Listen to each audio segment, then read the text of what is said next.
Martinas Duda dabar labai pavojingoje vietoje praranda kamuolį ir čia vėl kaip gerai žaidžia Edvinas Girdvainis. Gražiai maudo varžovą Girdvainis.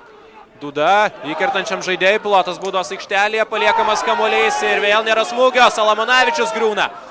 Ir 1-2 ir įvartis. Elivelto, 1-0.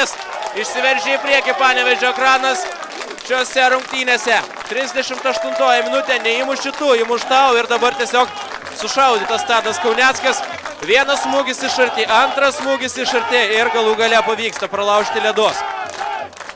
Ir Elivelto, žinoma, džiaugiasi kol kas ir šiandien jis yra būtent ryškiausia šių rungtynių figūra. Turi laiko, kada čia pykti dėl tokių pražangų, reikia stotis ir žaisti toliau, nes laikas tiksi. Ir jau mažiau nei pusvalandis liko iki šių rungtynių pabaigos. Martinas Duda antrame aukšte žaidžia patikimai, čia labai gerai žaidžia.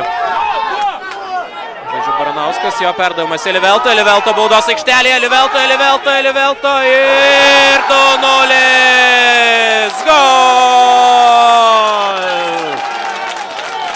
Brazilai sakė, kad jeigu Elivelto įmuš, reikia rėkti būtent taip. Ir šis žmogus šiandien nesustabdo. 63 minutė.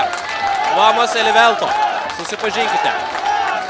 Žmonės stoja iš savo vietų, jie triumfuoja, o Trakams aišku skaudu. Puikiai sužaidė Baranauskas, reikia pabrėžti taip.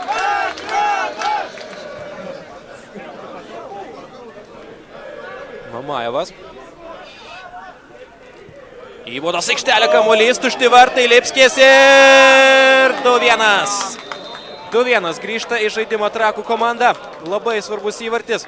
Ir pavyksta dabar jau pasižymėti Trakams. Į baudos aikštelę. Ten įvartis. Jurijus Kendišas berods lygina rezultatą prieš Panevėžio Ekraną. 89 minutė. Visiška sumaištis baudos aikštelėje. Puikiai pakeltas kampinis ir Trakai rodo va tokį charakterį.